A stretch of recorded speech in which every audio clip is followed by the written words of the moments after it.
Olá pessoal, tudo bem com vocês? A gente está aqui com mais um episódio do ContileCast e hoje estamos recebendo uma pessoa bem especial que vai falar um assunto muito bacana, eu acho que vai ser do interesse de todos vocês. A gente vai falar hoje com o Marcelo, do Clube do Trader. Muito obrigado, Zemir. Muito obrigado ao ContileCast pelo convite. Estamos aqui para contribuir um pouquinho com o conhecimento que a gente tem nessa área, apresentar o que a gente faz. Eu tenho certeza que vai ser bem bacana. Hoje a gente está numa onda de o pessoal falar sobre investimento, sobre aplicação em fundos. Sim.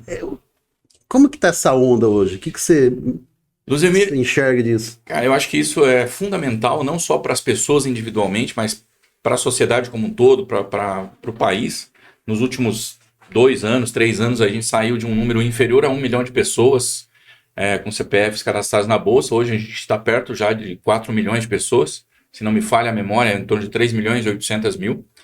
E além do investimento em si, as pessoas começarem a se preocupar com educação financeira, ensinar principalmente para os filhos, para as próximas gerações, como é que levar esse assunto. O dinheiro sempre foi um tabu na maioria das famílias. Levar esse assunto, a importância de levar esse assunto para dentro de casa, para a mesa de jantar, para discutir com a família a situação, como estão as contas da casa, como é que está o orçamento doméstico. Tá? Eu acho que isso é fundamental para o desenvolvimento de uma sociedade sustentável e mais feliz e equilibrada. A gente percebe assim que a educação, você falou educação financeira, né? Nas casas, principalmente, não se fala muito disso. O pai com a mãe, às vezes a finança da família fica. O pai pega todo o dinheiro que ali do mês, passa para a mãe, ou vice-versa, e ali faz a administração, não sabe o que acontece com aquele recurso, os filhos muito menos, né? Sim. E nessa pegada eu queria perguntar para você o seguinte: para a gente ser um investidor, eu posso começar com um pouco? Eu tenho R$100 para investir, ou eu só posso começar quando eu tiver 1 milhão? Não. Você pode, um investidor pode, eu costumo dizer, Zemir, que o investidor tem muito mais a ver com a sua atitude, com o que você quer para o seu futuro, do que com a quantidade de recursos que você tem hoje. Você pode começar a investir hoje a partir de R$1. R$1. Então é acessível a todo mundo. Eu acho que o mais importante no investidor é você ter o comportamento de investir, de cuidar das finanças, de poupar. De poupar. O investidor é a evolução do poupador. Porque se não houver poupança, não há como investir, certo? Primeiro, você constrói um colchão de liquidez, ou seja, para suas necessidades, você ter algum recurso disponível. Isso é uma realidade bem escassa Você fala assim, você não fazer uma reserva. Faz uma reserva. A partir dessa reserva construída, você investe ela em ativos de baixo risco, mas que tem o mesmo risco da poupança, mas rendam mais. E beleza, a partir daí você pode começar a construir. É como você construir uma casa, certo? Essa reserva é a sua base, ou seja, quando eu tiver alguma necessidade, eu não preciso ter que me desfazer de alguma coisa, ter que pegar um empréstimo a juros abusivos ou escorchantes para que eu atenda aquela necessidade. Eu já tenho um equilíbrio. E, às vezes, uma perda de emprego, um problema qualquer. Problemas sempre podem acontecer, a gente tem que estar preparado para isso. Mas para você começar a investir, hoje eu só digo que basta você querer. Fazer a poupança, não, fazer a economia. Fazer a economia para sobrar ali alguma coisa. Organizar o orçamento doméstico. Hoje a gente tem a internet, que é uma ferramenta incrível que leva conhecimento sobre esse assunto. Você consegue gratuitamente ter acesso a planilhas, eu preciso contratar alguém? Não, você só precisa ter vontade e dedicar algumas horas da sua semana a isso. O que acontece muitas vezes é que a pessoa começa a fazer, você falou, uma planilha, um controle, a pessoa começa a fazer o controle. Eu acho que talvez parte daí, né? Eu saber aonde eu estou gastando para poder fazer a gestão melhor do recurso, melhor do meu dinheiro. E aí a pessoa começa a controlar, começa a descobrir ali, ela começa a ficar preocupada porque, poxa, eu tô vendo coisa aqui que Aí ela tem duas saídas, né? Ou ela resolve aquele problema, ou ela abandona a planilha. E muitas vezes a pessoa abandona a planilha, abandona o controle. Sim. Hoje a gente tem uma série de aplicativos de celular, um caderninho mesmo, você pode anotar ali. O importante é que isso faça parte do seu hábito. E eu não sou favorável àquele cara que é extremamente rigoroso, anota... eu acho que tem que ser um negócio equilibrado. A minha esposa diz que dieta, você não faz dieta, você faz reeducação alimentar. Ela é professora e nutricionista. Eu acho que você não faz não me fugiu a palavra, mas você não corta tudo. Eu não posso estanca ali a torneira, não posso cortar toda, eu não posso não ter lazer nenhum porque eu tenho que economizar. Se você começar nessa vibe, você vai ter um atrito familiar e não vai conseguir levar isso por muito tempo. Acho que uma reeducação financeira é mais ou menos a lógica da reeducação alimentar. Você vai incorporando novos hábitos à sua rotina e aquilo vai fazer parte da sua vida. Senão você não consegue conduzir isso por muito tempo. E isso é importante para o resto da tua vida. E o Clube do Trader, ele é o que? Vamos lá. Como é que funciona isso? O Clube do Trader é uma escola que a gente ensina as pessoas a investir na bolsa e ensina as pessoas a especular na bolsa. Aquele cara que compra e vende todo dia. O trader hoje é uma das profissões mais promissoras do futuro, de acordo com algumas revistas. Então a gente tenta desenvolver essas habilidades que o aluno precisa para ter sucesso nessa atividade. Mostra para ele que não ele começar hoje, vai estar ganhando uma fortuna amanhã. Mostra as possibilidades dessa atividade, dessa carreira, que é liberdade financeira. Ele pode trabalhar de qualquer lugar que tem internet. Ele não está preso, ele é o próprio chefe dele. Tem muito daquilo que a gente estava conversando antes da gravação, que era sobre o empreendedor. Ele é um empreendedor de si mesmo. Ele, com uma estrutura muito pequena, ele consegue ter um potencial de ganho bem relevante.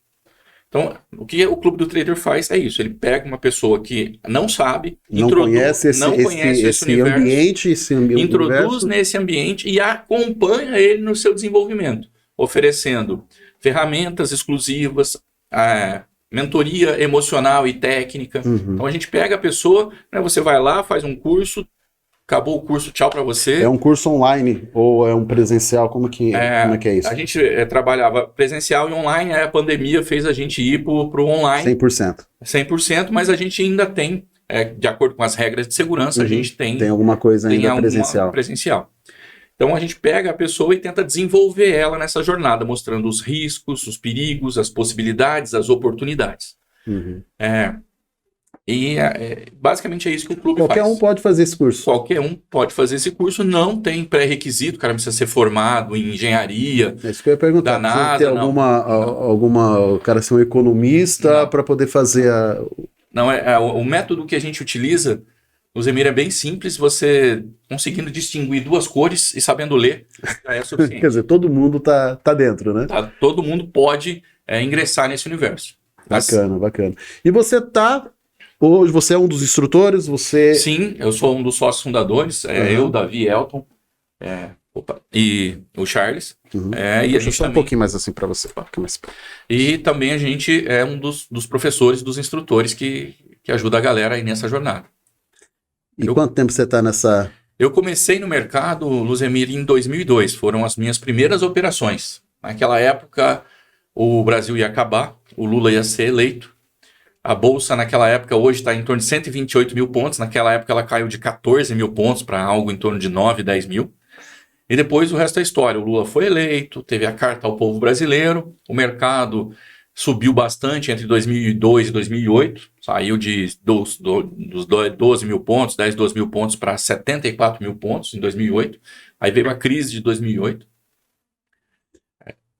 Eu lembro que essa época é 2004, 2006, um dos sócios na época, né? O escritório ele passou por uma sucessão, né? Então o fundador do escritório ele se aposentou e a gente assumiu o escritório, né? Mas eu lembro que nessa época, 2004, por aí assim, 2005, era uma febre as pessoas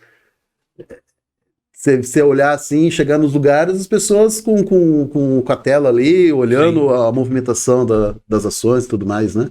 Sim, hoje a gente está vivendo um momento parecido com esse, só que potencializado pela tecnologia. Naquela época, a internet não era o que é hoje, o YouTube, os meios de transmissão, de streaming principalmente, hoje são muito mais avançados.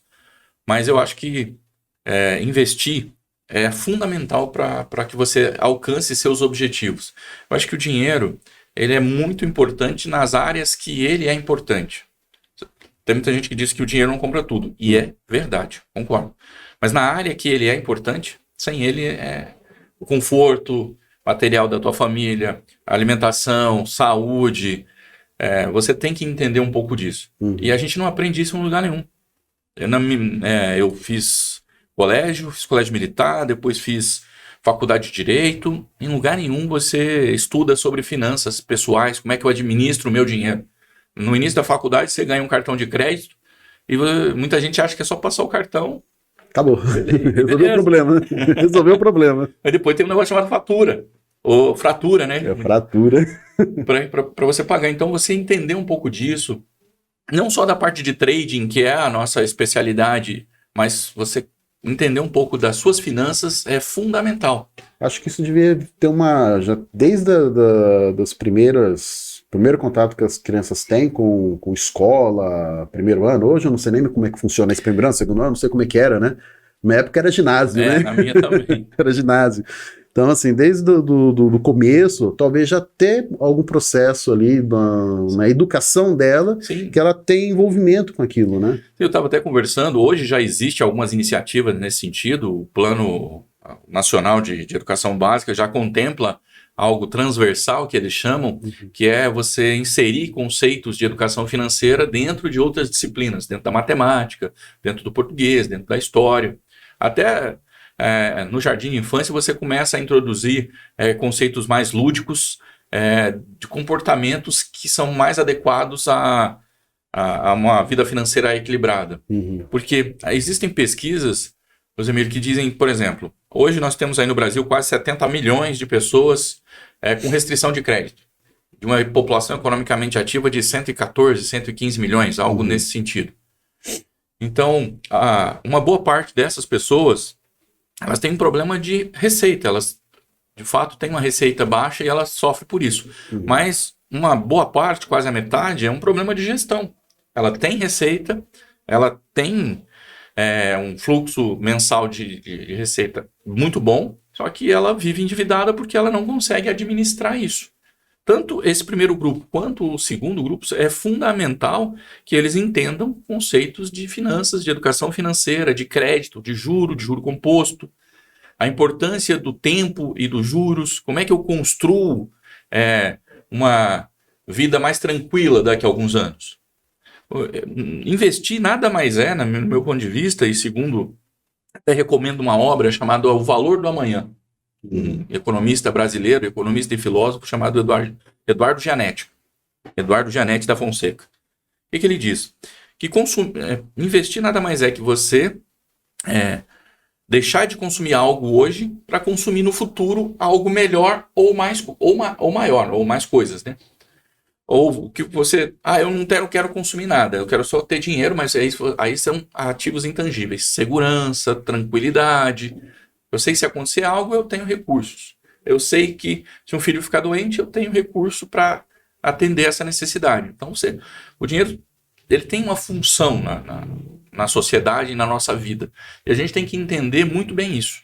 Mas eu sempre gosto da ideia do caminho do meio. Não ser aquele cara sovina ao extremo que não gasta com nada porque ele quer economizar tudo. Ou aquele cara que gasta tudo e não se preocupa com o amanhã. Eu acho que a gente tem que ter um equilíbrio. Porque normalmente os extremos são condenáveis.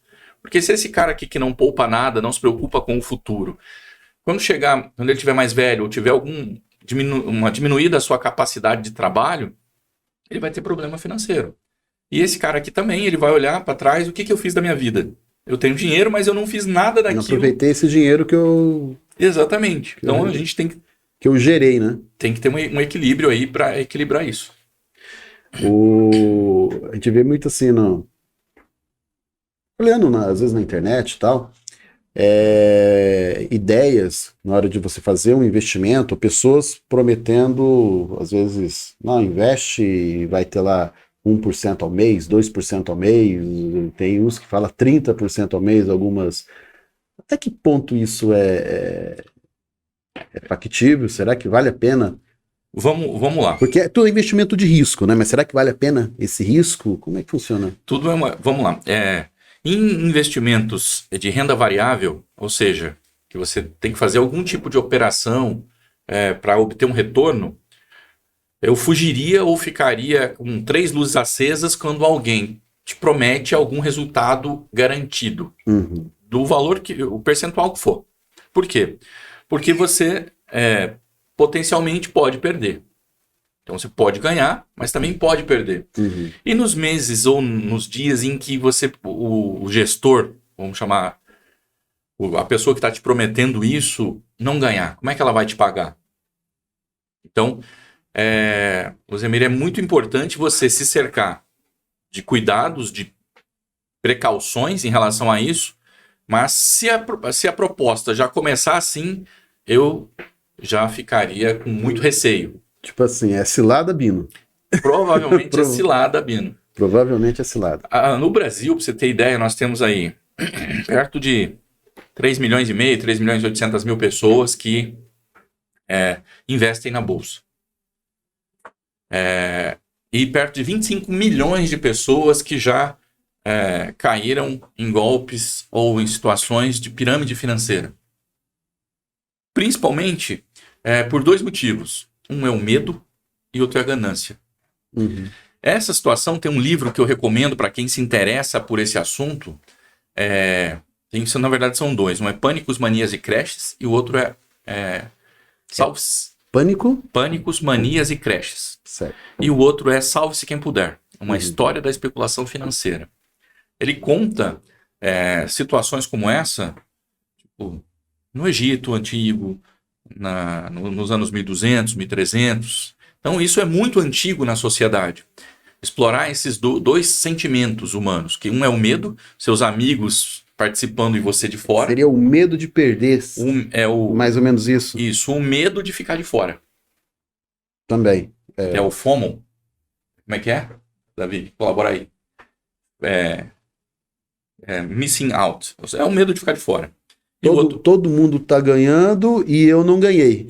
Exatamente. Mais ou menos essa pegada. Todo mundo pode ganhar e eu posso ficar de fora. É igual o cara quando tem os caras na tua firma joga loteria, joga também. Que vai que ele ganha e eu não ganho, né? Entra no bolo. Então esse é o sentimento, entendeu? Eu fiz um MBA em economia comportamental e a gente tem alguns casos, alguns estudos sobre isso. E o outro lado é a ganância. Se você projetar, vamos lá, igual tem histórias que 10% ao mês, 15% ao mês, vocês que trabalham na área de contabilidade, se você projetar isso por 10 anos, que número que vai dar? Fica milionário. Não, fica bilionário. Coloca 100 lá e você fica bilionário. Exatamente. Faz sentido? Faz. Um dia eu tive um colega que me convidou para um negócio desse. A remuneração era lá 12% ao mês.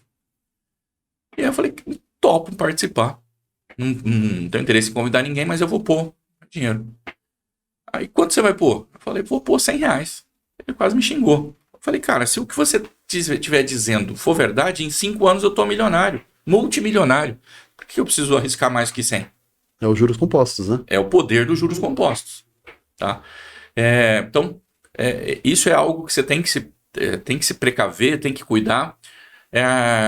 Acho que quando a gente fala de investimento, Luzemir, o principal investimento que você tem, o primeiro investimento que você tem que fazer é em conhecimento. Você entender um pouco daquilo que você está trabalhando, ou daquilo que você está pensando em fazer. Quando você vai abrir um negócio, quando você vai comprar um carro, você não pesquisa? Sim, bastante, né? E nós estamos falando dos seus investimentos. Não só carro, né? Qualquer coisa. Qualquer coisa. Nós estamos falando do seu futuro financeiro.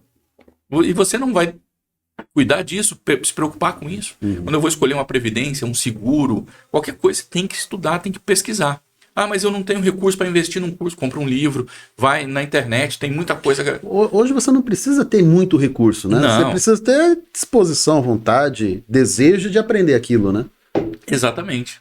Aqui um bate-papo desse já pode trazer uma série de insights para várias pessoas.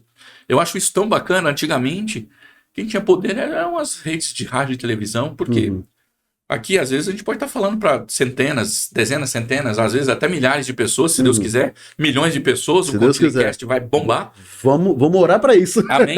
Eu ouvi amém, igreja? Amém. E antes não tinha isso. Você conseguia falar para poucas pessoas. Hoje a gente tem esse poder e hoje o que é a dificuldade? Ter esse filtro, essa curadoria do que é importante, quem é bom, o que não é. O que aquele cara está dizendo faz sentido para mim? Nós não somos os donos da verdade. Você que tem que ter esse filtro. Faz sentido? Não, isso faz sentido para mim. Não, eu vou pesquisar mais sobre esse assunto. E assim você vai se inteirando mais. Você foi citando vários livros, né? Talvez a pegada é justamente leitura, né? Estudar. Conhecimento é fundamental, acho que em qualquer área da vida. Tem muito conteúdo de internet, tem muito conteúdo nos livros, né? Sim. Que fala a respeito. Mas aí tá, a pessoa, ela... Vamos pensar numa jornada, tá? A pessoa, ela entra pro Clube do Trader, ela se especializa lá, enfim, faz toda a preparação, ela se transformou, está se formando um trader, e aí ela começa a operar. Exatamente. Né? Ela vai operar para ela ou ela vai operar para terceiros? Vamos lá, tem 2 modelos, a gente está preparando pessoas para serem operadores, um recurso próprio, tá? Então ela vai começar essa jornada primeiro num simulador, ou seja, mercado de verdade com dinheiro de mentira, para ela entender um pouco da dinâmica, treinar as estratégias, ou seja, o risco financeiro dessas operações é 0. Depois que ela bateu... O ganho também é 0. Também é 0. Mas o ganho emocional e de conhecimento... o ganho financeiro, né? O ganho de preparação é grande. Depois dessa fase, ela tem que bater algumas metas para que ela vá para uma conta pequena. Sei lá, você pode começar com R$500, já é suficiente. E o objetivo é ela ir se desenvolvendo. Aí ela vai... A cada meta que ela bate, ela pode operar um pouquinho mais, um volume um pouquinho maior. Um volume financeiro um pouquinho maior. E tem um outro modelo que a gente treina pessoas para mesas proprietárias. O que é uma mesa proprietária? Você tem uma empresa que te oferece recursos próprios dela, para você operar esse recurso, e uma parte do ganho é seu. Você opera para terceiro e recebe uma comissão, como se fosse. Bem, não é... Não seria esse o termo? Não seria esse o termo, é uma divisão de lucros. Mas a atividade, para operar para terceiros, não é assim, eu quero operar o dinheiro do Uzemir. Isso é uma atividade regulada, você precisa ter certificação de gestão e etc. É um pouco mais complicado. Você tem que ter como se fosse uma autorização... Isso, da CVM... Para poder fazer esse trabalho, né? Isso. Na mesa proprietária, não. Você está pegando o dinheiro, você assina um contrato lá, vai ficar com 70%, 60%, 80% do que você ganhar. Só que para isso você tem que passar numa prova. Nós preparamos você para essas provas. E o pessoal tem gostado bastante, né? Do desempenho. Mas aí, tá, eu resolvo fazer essa jornada, né? Aí eu posso fazer, então, a partir disso aí, eu posso ter condição de administrar o meu próprio dinheiro dentro ali das operações. Com certeza. Seria o quê? Bolsa? Fundo? Seria tudo isso? Basicamente, você vai ter uma noção geral do mercado. O nosso foco é em renda variável, contratos futuros, bolsa e derivativos. Entendi. E aí eu vou... Depois a gente vai falar o que são essas coisas. Eu acho bacana levar essa informação, porque são palavras assim que as pessoas, na maioria das vezes, não entendem, né? Não tem significado nenhum, né? Procura no HD e peraí, o que linka aqui isso aqui? O que é bolsa? O que é... Aquele negócio que a mulher carrega? Mercado futuro, né? Então, depois a gente entra nesses detalhes. Mas assim, eu começo a operar o meu próprio dinheiro.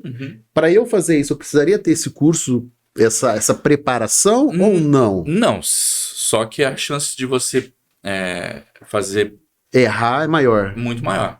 Tipo assim, eu poderia abrir uma conta num banco digital aí. Qualquer um e começar. Não tem uma exigência. Aham. Só que você não tem conhecimento nenhum. Um exemplo, uma coisa que eu fiz assim, só para testar, para ver o que acontecia. Eu abri lá o aplicativo do banco, né? Eu tenho a conta do Bradesco, aí tinha um negócio de investimento. Eu cliquei lá, aí ele me mostrou uma carteira com as rentabilidades de cada papel daquele, não sei exatamente qual que é o nome, com as rentabilidades. A gente não tem muito tempo para ficar com aquilo, né? Eu falei, não, deixa eu pegar, eu coloquei R$1.000. Deixa eu pegar aqui, escolhi um daquele lá, acabei escolhendo um internacional. Coloquei R$1.000 ali. Passado 3, 4 meses, ele já tinha rendido 10%. Né? Pô, falou, bacana, né? Passou mais um mês, ele baixou. Os 10 que ele tinha subido, ele diminuiu 5. Né? Coloquei 1.000, tava 1.100, depois passado um mês, foi para 1.050. Ou seja, num mês só, perdi metade do que eu conquistei em 3 meses. Mas hoje tá lá um rendimento lá, talvez esses 10% mesmo, uma coisa que faz uns 5, 6 meses que eu fiz isso.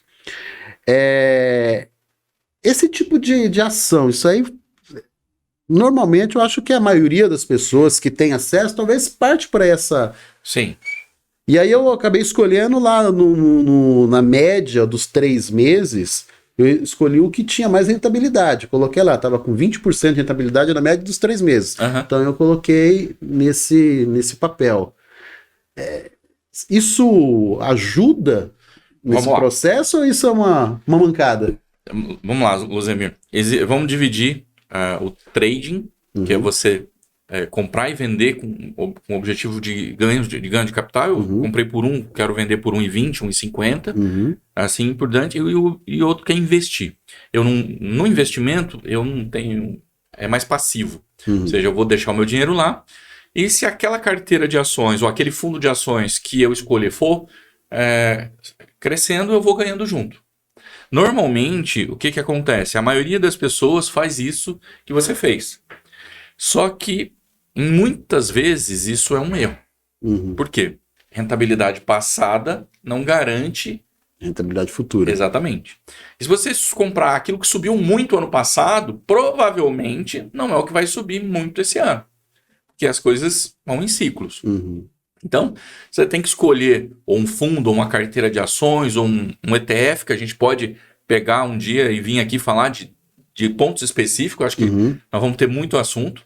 E escolher por que eu estou investindo. Eu estou investindo, guardando esse recurso para eu fazer uma viagem. Eu estou guardando esse recurso para comprar uma casa. Eu estou guardando esse recurso para minha aposentadoria. Então, atrelado ao objetivo, é que nós vamos escolher os produtos financeiros que vão compor o investimento, que esse investimento é o veículo que vai te ajudar a chegar no seu objetivo. Isso tem a ver também com prazo, né? Prazo. Eu vou fazer uma viagem, é um prazo relativamente curto, Isso. Né? Eu vou reservar para aposentadoria, é um prazo relativamente longo, Exato. Né? Então, se eu vou fazer uma viagem daqui a um ano, é uma viagem para o exterior, é uma viagem aqui dentro, se eu for nesse caso, eu não poderia investir num fundo de ações ou em ações, porque se chegar lá no dia da viagem, as ações estiverem em baixa e eu precisar resgatar, eu vou sair perdendo. Vou ter que resgatar, perdendo às vezes dinheiro. até com prejuízo, né? Exatamente. Então eu não posso correr esse risco, mesmo que potencialmente eu possa ganhar mais com as ações, mas não é o investimento adequado para aquele meu objetivo. Eu gosto muito de pensar o investimento com um objetivo. Por quê? O dinheiro por si só, o dinheiro é meio. Eu estou no meio do deserto, sem água, mas eu tenho $1 milhão. Eu morrer de sede com $1 milhão. Não vai fazer diferença. Não vai fazer diferença. Então, entender um pouco dos seus objetivos, dos estágios de vida que você está, para que você consiga montar um planejamento e um investimento mais adequado. Na educação financeira a gente sempre fala que essa reserva ela tem que ter um nome, né? Ela tem que ter um destino. Não adianta você fazer uma reserva, reservei todo mês R$100, mas para quê? Não sei, uma hora eu vou usar. Não, dá um nome para aquilo, né? Sim, isso te ajuda a manter a disciplina. Você tem um objetivo específico com aquele recurso. Eu vou comprar um carro, vou trocar de carro, vou Exatamente. comprar a casa, reformar a casa, enfim, cada nomina aquilo, dê uma cara para aquele recurso, para que você possa, toda vez, quando for fazer aquela poupança, né? Poupança no sentido de guardar, não poupança de investir na poupança, né? A poupança, Luzemir, muita gente critica. Como investimento, existem alternativas muito melhores e com a mesma segurança. Muita gente diz, a poupança não tem risco. No meu conceito, não existe investimento sem risco. Existe investimento de baixo risco, inclusive a poupança. Chega para o cara que perdeu dinheiro na época do Collor e fala para que a poupança é sem risco, para você ver. O que ele vai te dizer? Não é... Que aula que ele vai te dar, né? Então existe... A gurizada nova não sabe o que é a época do Collor, né? A realidade é bem diferente. Não hoje. Sabe, né? Então, existe baixo risco, mas o risco sempre existe. Viver é um risco. Então, a gente tem que... O que a gente faz? Gerencia esse risco. Ou convive com ele. Então, o cara que tem poupança, ele já é um vencedor. Porque a maioria da população brasileira não tem poupança. Então, o cara que tem poupança já é um vencedor no meu conceito. Porque ele já conseguiu organizar o orçamento dele para fazer sobrar alguma coisa. Ele não está consumindo tudo e às vezes o cara consome toda a renda e ainda precisa de crédito para conseguir fechar o mês. E aí ele entra naquela bola de neve e isso gera um estresse gigante, tanto para a família como para a pessoa. E quando a família você não tem não compartilha as finanças da casa, principalmente para o provedor, ou o pai, ou a mãe, ou os dois que são provedores de renda para dentro da família, isso gera um estresse muito grande, porque o fardo fica só nele. Às vezes a família não sabe a real situação financeira da família, e ele fica guardando aquilo, até que um dia explode. E aí pode explodir um problema de saúde, um colapso nervoso, e etc. Então, eu acho que é fundamental o diálogo, principalmente entre os casais, sobre as finanças aí os casais primeiro, depois os filhos. Porque não adianta você estar devendo no cheque especial e seu filho está te pedindo um iPhone. Na minha época era Nike Air, um Nike Jordan. Nike Jordan, eu lembro. E se ele soubesse a situação real, talvez ele, não é o momento de eu pedir isso para meu pai e tal. Talvez se ele soubesse também o valor do dinheiro, exatamente, né? Porque às vezes eu acho que nem porque não sabe das finanças, às vezes acho que às vezes não sabe do valor do dinheiro, né? Sim. Acho que a educação, a gente tinha falado já, né? A educação, desde da infância, você falando, você dando às vezes uma mesada para a criança, para que ela possa administrar aquele dinheiro, né? E ela possa sentir a escassez do dinheiro, né? Eu quero comprar o Nike Jordan, né? Da nossa época, né? Você vai comprar com o seu dinheiro. Você vai economizar X meses ou X semanas para conseguir. Mas eu não tenho o dinheiro todo. Aí entra a questão da economia. Sim. Não, mas eu quero comprar ele, mas eu também quero o PlayStation 2, né? Na época, né? Tá, beleza, mas você não pode ter os dois, você vai ter que escolher qual que você quer mais, né? E aí focar naquilo qual é o objeto de desejo, se preparar, dar um nome, essa poupança aqui que eu tô fazendo é esse iPhone 11 que eu quero, sim, né? E construir aquele caminho. Eu acho que talvez a falta dessa educação dentro de casa, muitas vezes, porque os pais também, muitas vezes, não têm, né? Não é uma cultura que a gente carrega, né? Infelizmente, o brasileiro não carrega essa cultura.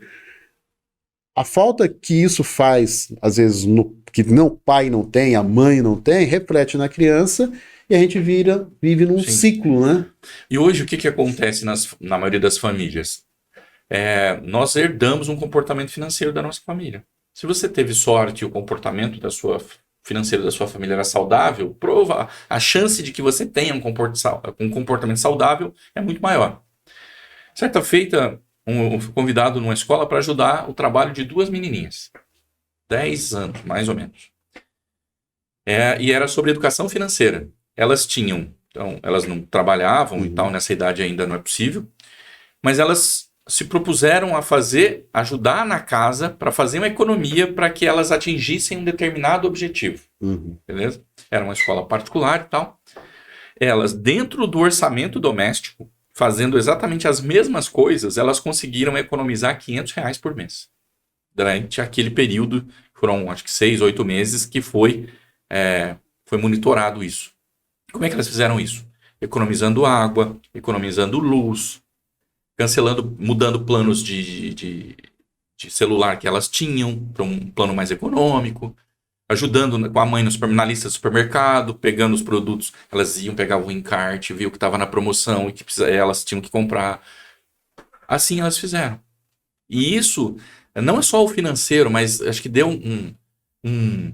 uma noção muito boa para elas, uma experiência, eu acho que insubstituível. Outra coisa que é muito interessante de fazer é, quando você vai comprar alguma coisa, você olha lá, vamos dizer que custa R$ 100. E digamos que o seu salário seja R$ 5.000. Quantas horas aquele produto equivale a quantas horas de trabalho? Vai ser, sei lá, 2 horas? 3 horas? Faz sentido eu trabalhar 2 horas para comprar isso? Aquilo? Eu preciso comprar, vamos lá, um homem, uma camisa, custa lá, sei lá, uma camisa R$ 300, mais caro. Pô, mas eu ganho, sei lá, R$ 50 por hora.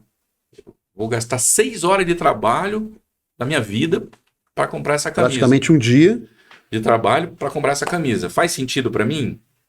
Entende? Você começa a ressignificar o seu consumo e começa a dar mais valor Tem muito a ver com comparação, né? Sim. Comparar o que eu quero com o tempo que eu preciso para conquistar aquilo, Sim. né? E é isso mesmo que eu desejo? Eu quero para minha vida? Eu preciso consumir. Por que a gente acaba entrando num looping? Eu quero ter um padrão de vida X, e eu quero consumir X. E para isso eu tenho que trabalhar X mais X. E aí você atinge aquele objetivo, aquele patamar, eu tenho um carro Y, uma casa X, onde eu queria, aí você começa a olhar para cima. Aí eu preciso trabalhar mais horas, ou valorizar mais o meu trabalho, para que eu consiga manter aquele ritmo. Entendeu? Então entenda bem, muita gente atrela felicidade a dinheiro. Ninguém é feliz, no meu ponto de vista, a felicidade, quando você está num estado de extrema pobreza, passando necessidade, fome, acho que não existe felicidade aí.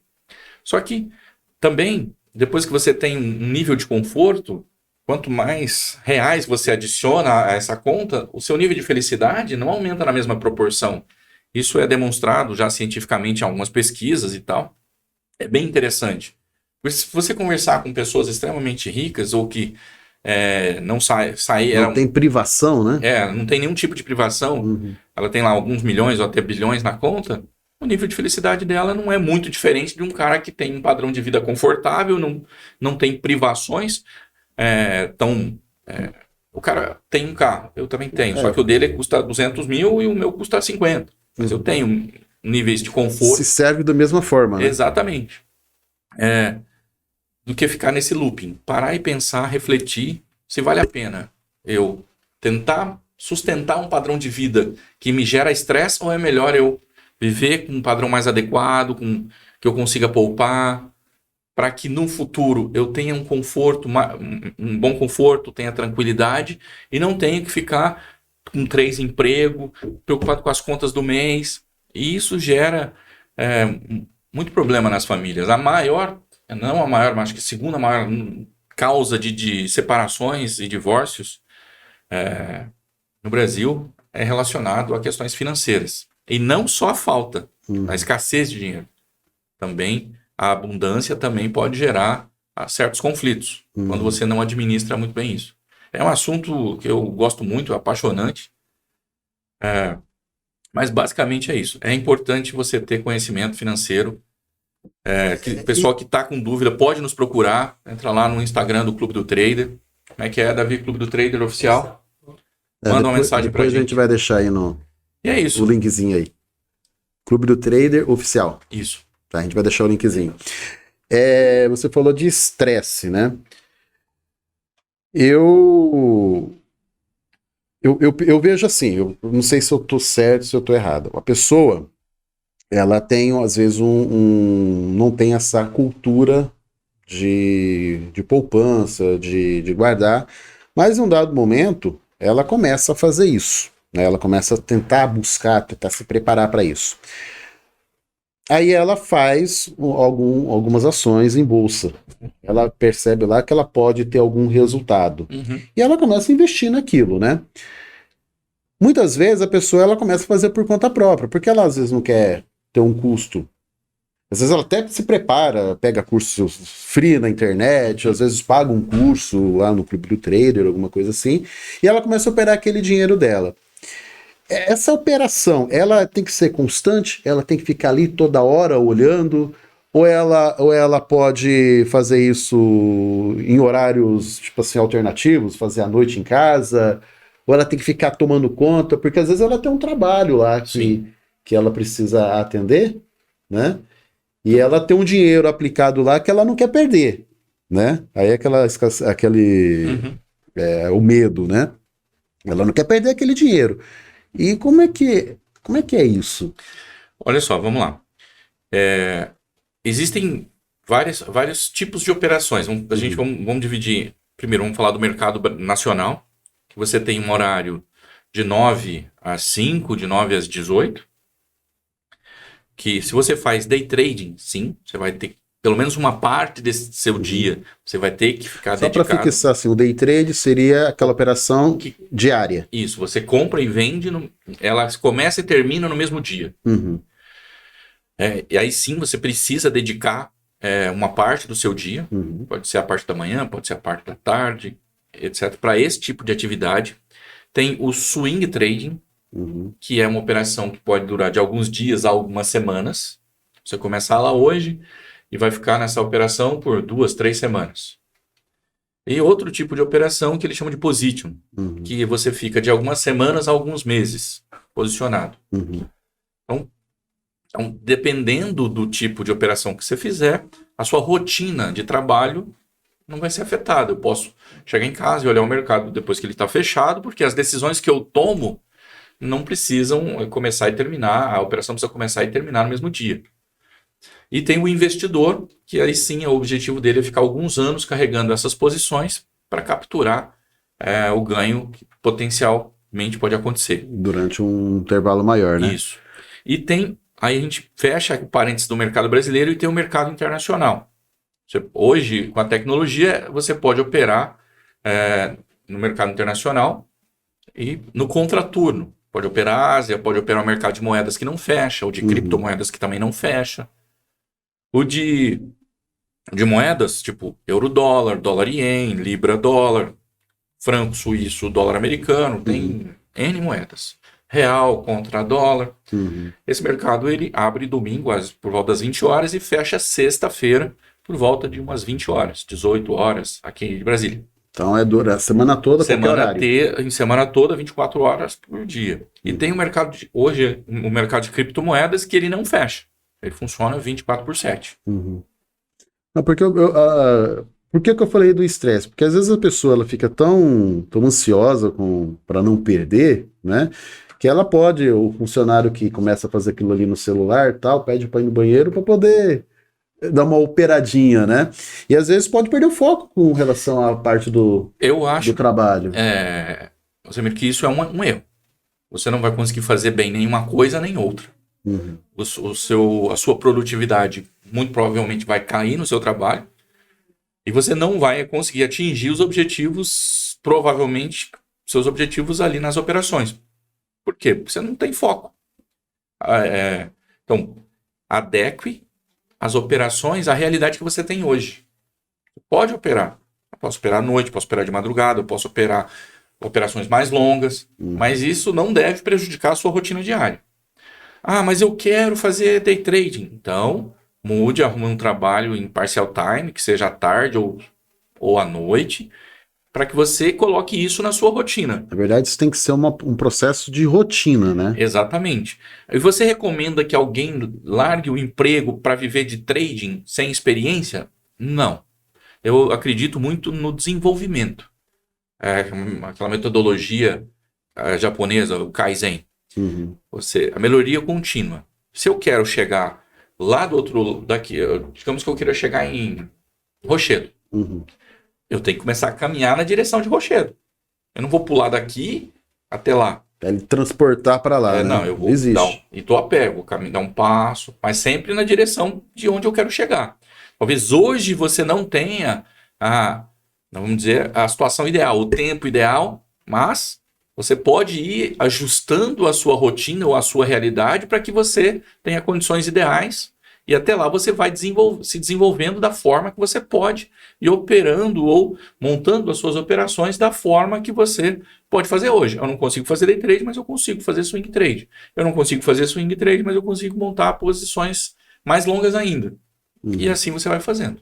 Entendi. Bacana isso. A preocupação é assim, é que às vezes a pessoa ela pode se perder no meio desse processo, né? Pode. Porque ela não quer perder, ela se estressa porque às vezes vê um investimento que ela fez, lá uma ação que ela comprou, ela começa a ver aquilo que está caindo, aí ela fica na insegurança, eu vendo ou não vendo, aí ela já não foca naquele aonde está fazendo a captação de recurso, que é o trabalho dela, quer ela seja um profissional, quer ela seja uma pessoa CLT, que seja.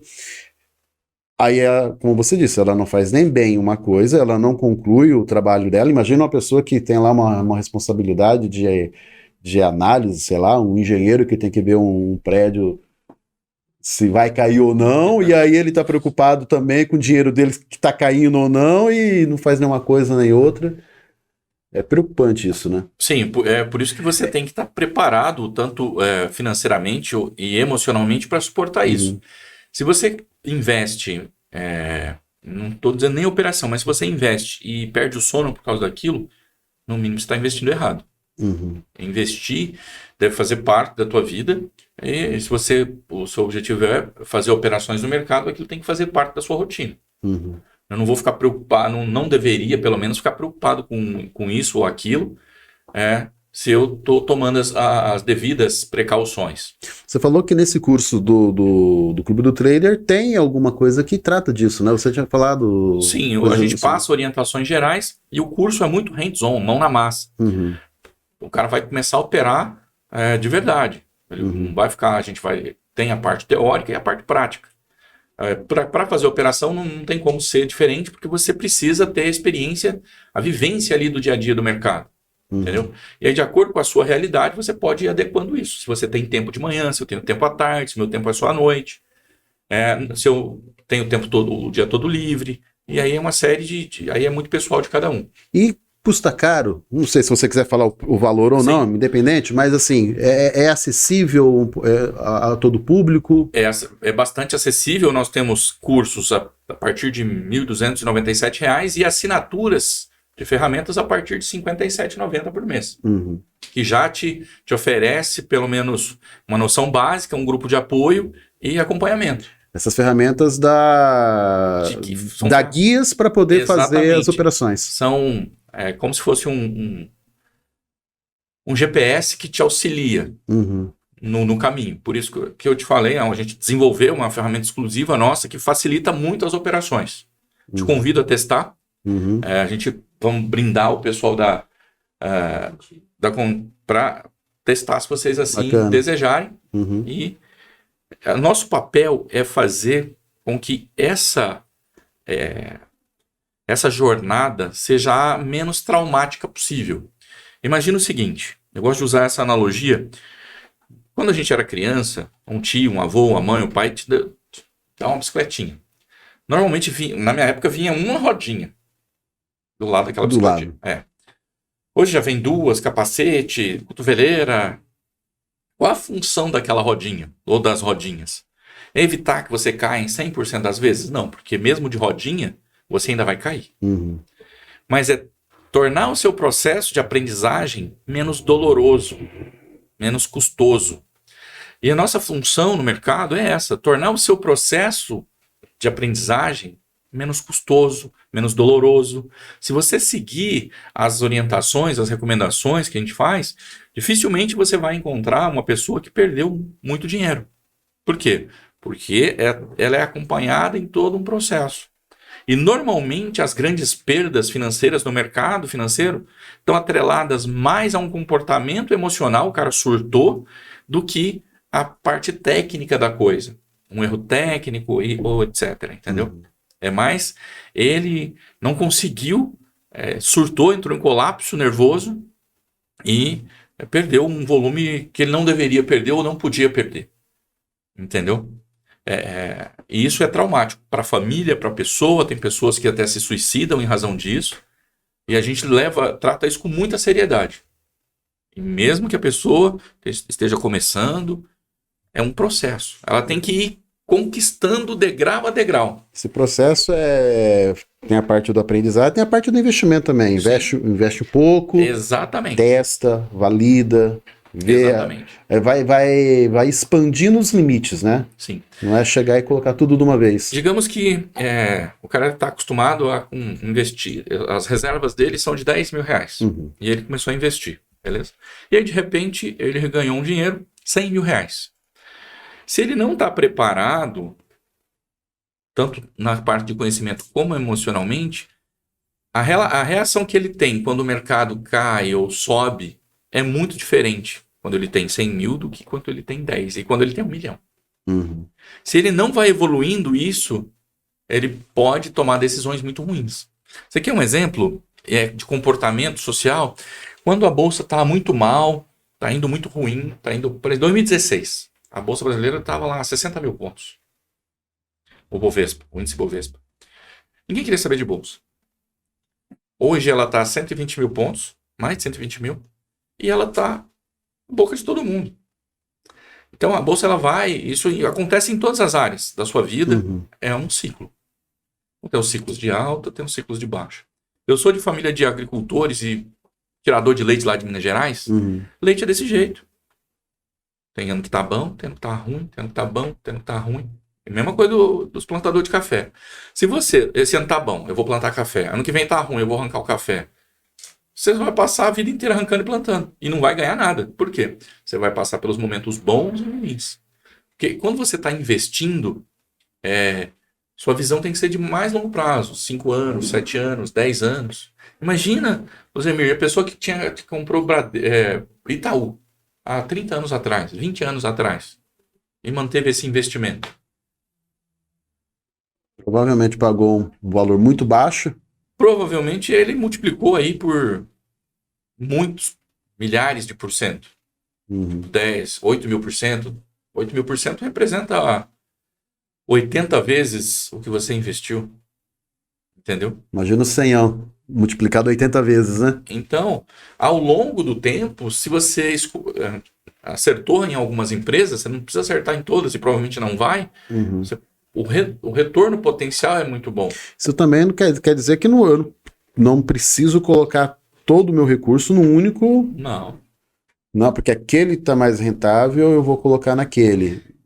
Fazer uma distribuição. Exatamente, a gente chama isso de alocação e diversificação.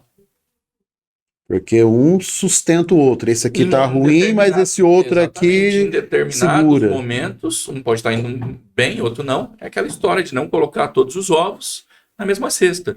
E você pode diversificar dentro da mesma classe de ativo, comprando ações de setores variados, como um pouco de renda fixa, um pouco de ouro, um pouco de multimercado, um pouco de dólar, e assim você vai fazendo. Não só nas ações, mas também no tipo de investimento, né? Isso, também. Colocar um pouquinho em cada lugar, porque caso aquele lá não foi tão bem, aquele lá teve uma queda, o outro sustenta ou não deixa aquilo lá cair muito, né? Sim, provavelmente você não vai... Não deixa o seu dinheiro no total cair muito, né? Provavelmente o retorno potencial não vai ser, eu comprei uma ação e ela subiu 100%. E você comprou só 10% do seu capital dessa ação. Se eu tivesse comprado 100, eu tinha dobrado o meu dinheiro. Beleza? Só que eu comprei 10% dela só. Ela subiu 100%, aumentou 10% do meu patrimônio total. E se eu tivesse comprado tudo? E se ela tivesse caído 50%? Como é que você ia estar? Você estava amarrado com ela, perdendo 50% do que você alocou ali. Então, quando você faz isso, você diminui o seu estresse, deixa a curva de crescimento do seu capital mais estável, não vai ficar cheio de... E isso te traz tranquilidade. E no caso do investimento, que você tem uma postura mais passiva, você aloca os recursos e vai monitorando, você não tem que tomar nenhuma atitude, nenhuma decisão no dia a dia ali, é isso que faz você ter resultados interessantes no longo prazo. Então, se a pessoa ela não está com o objetivo de estar focada naquilo, né? Questão de comprometimento de agenda, né? Eu tenho meu trabalho, eu tenho minhas obrigações ali diárias, então eu não posso ficar toda hora num processo de monitoramento do processo ali de ação. Então, talvez o mais vantajoso, o mais adequado, na verdade, para o perfil, coloca lá o dinheiro num fundo que tende a ser de mais longo prazo. Exatamente. E de vez em quando eu dou uma checada. Você pode monitorar uma vez por mês. O que acontece? Meu objetivo é ficar com esse recurso aplicado uns 3 anos. Que sentido faz eu ficar olhando todo dia? Ficar lá todo dia mexendo naquilo, né? Não mexendo, mas vamos ver quanto rendeu hoje. Subiu 1%. Amanhã caiu meio, subiu. Não faz sentido, entendeu? Isso te gera um certo desgaste. De outro modo, igual eu te falei das operações, tem essa postura do investidor e essa postura do trade. Apesar de estar no mesmo ambiente, no mesmo mercado, são posturas distintas. Entendi. Bom, bacana ter recebido vocês aqui. A nós que agradecemos, é uma honra estar aqui com vocês. Espero que a gente possa fazer mais vezes. Vamos, de repente a gente pode esmiuçar esses termos, né? Porque eu acho que ainda não é comum para a maioria das pessoas, né? Não é. A gente tá falando muito de trader aqui, né? Mas às vezes as pessoas não se conectam muito com essas palavras, esses termos. Está muito fora do dia a dia da grande maioria das pessoas. Né? De repente a gente marcar um outro encontro para a gente poder falar mais aprofundado desses termos, de como realmente funciona cada ação dessa aí. Convite aceito. E eu agradeço o convite em meu nome, em nome do Clube do Trader, de todo o time lá. E é isso, vamos fazer. Show de bola. Última, que mensagem você deixa para uma pessoa que vai começar agora? Embora a gente tenha falado bastante disso, mas que mensagem você deixa uma pessoa que vai começar agora? Vamos lá. O que ela faz? Comece pelo conhecimento. Busque conhecimento, eu acho que é a base de tudo. Estude, procure na internet, procure a gente lá do clube, se oriente para que você comece da maneira certa. Eu te digo que ou você aprende pelo amor, pelo conhecimento ou pela dor. E a grande maioria das pessoas que a gente vê traumatizadas, que tiveram um problema no mercado, com perdas, foram falta de orientação e preparação. Então, se eu tivesse que deixar uma frase, comece buscando conhecimento. Bacana. Muito obrigado. Obrigado. Galera, muito obrigado aí pela companhia de vocês e a gente vai ficando por aqui. Até um próximo episódio do ContileCast. Valeu, galera. Abraço.